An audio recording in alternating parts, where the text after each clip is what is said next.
জনপ্রিয় র্যাপার আলী হাসান বলেছেন তিনি গানের টাকা দিয়ে বাজার সদাই করেন না, কারণ গান হারাম। তবে তিনি গানের টাকা দিয়ে 3 তলা বাড়ি করতেছেন। যেটার হারাম হারামি, যেটা হালাল ওইটা হালালি। আমার অটোর বিজনেসের টাকা আমার হালাল, আমি ওই টাকা আমার বাজার সদাই করি।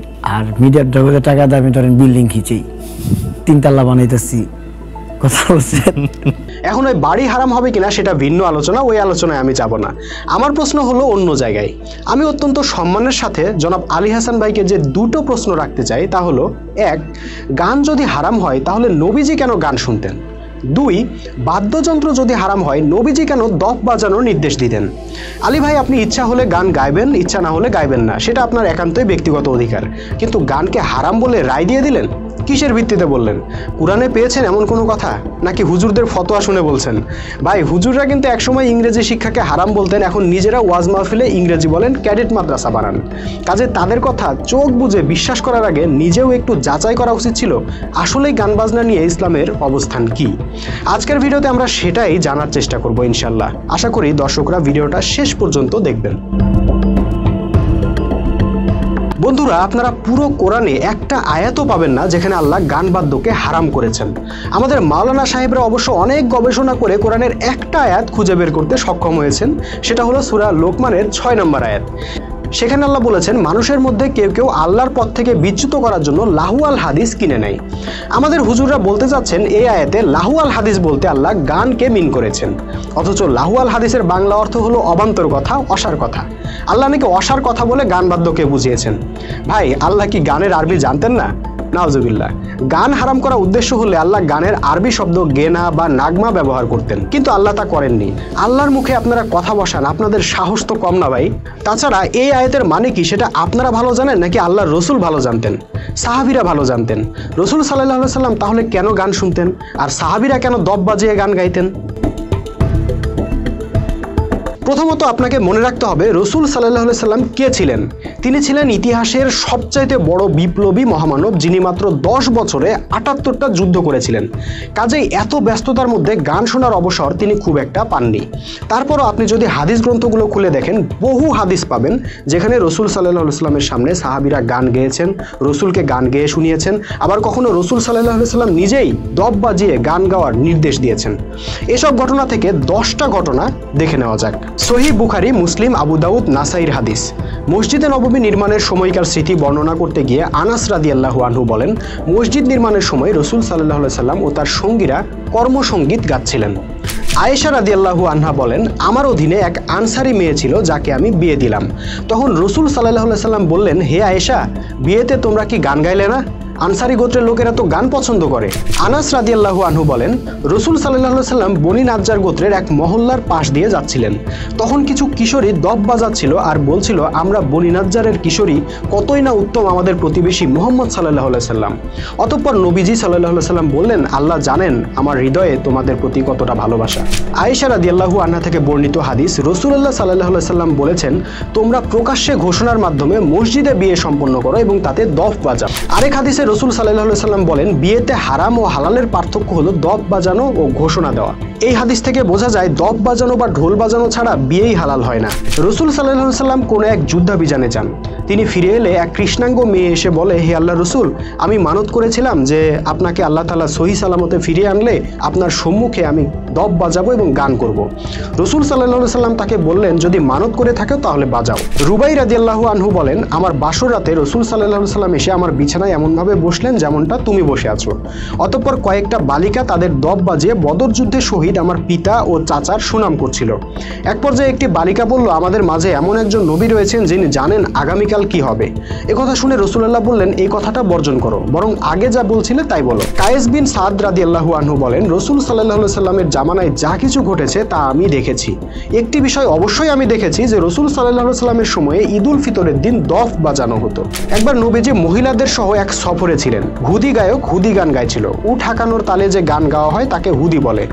রসুল সাল্লাল্লাহু আলাইহি সাল্লাম তাকে নির্দেশ দিলেন, ওহে আনজাসা, তুমি কাজপাত্রের তুল্য সওয়ারিদের সাথে সদয় হও, অর্থাৎ তাকে মহিলাদের কথা বিবেচনা করে আস্তে চালাতে বললেন, কিন্তু গান গাওয়া নিয়ে কিছু বললেন না।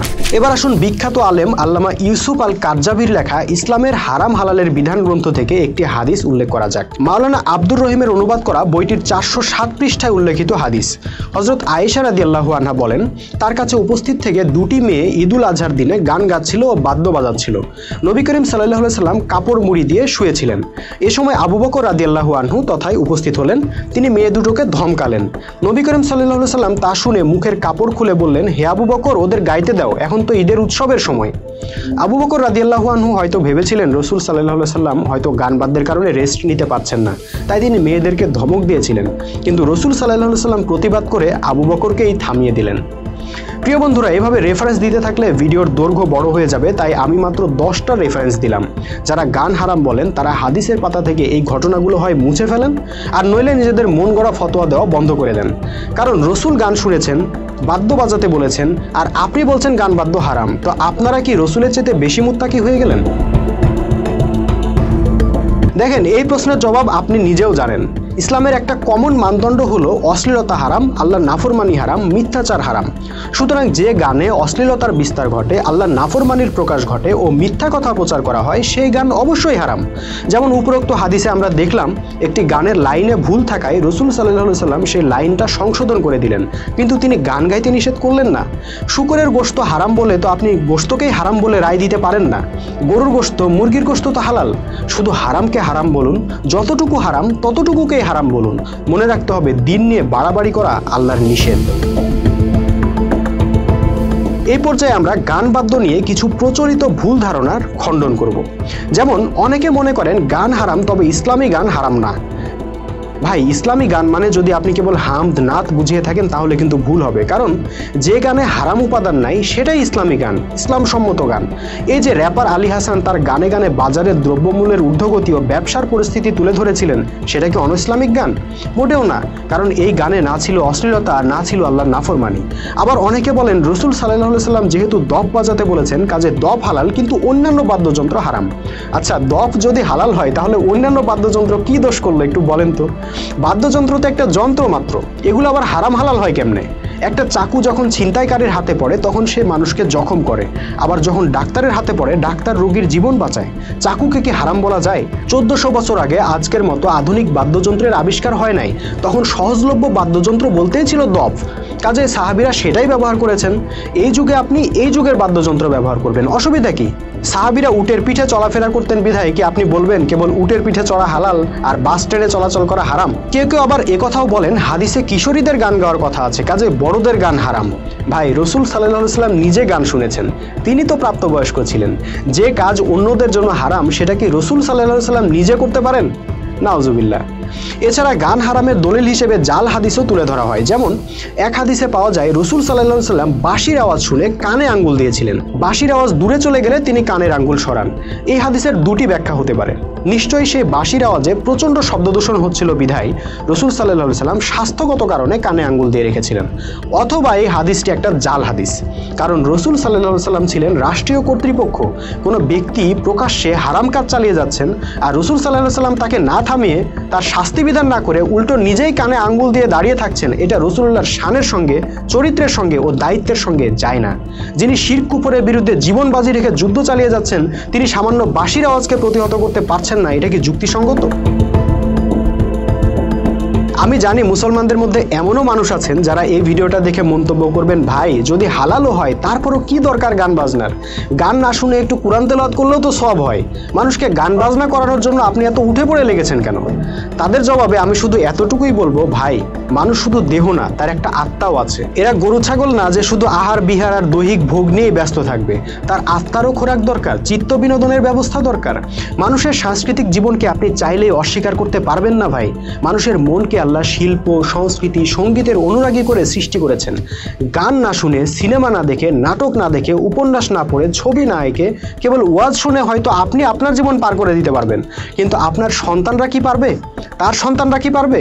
পারবে না। তারা চিত্ত বিনোদনের জন্য ইন্টারনেটে যাবে, টেলিভিশন দেখবে, মোবাইল ফোন হাতে নেবে, আর সেখানে পাবে শুধুই অশ্লীল সিনেমা, অশ্লীল গান, অশ্লীল কন্টেন্ট। ভালো কিছুই পাবে না, কারণ আপনারা ইসলামী মাইন্ডের লোকজন কালচারাল অঙ্গনকে ত্যাগ করেছেন, কালচারাল অঙ্গনকে তুলে দিয়েছেন ধর্মহীনদের হাতে।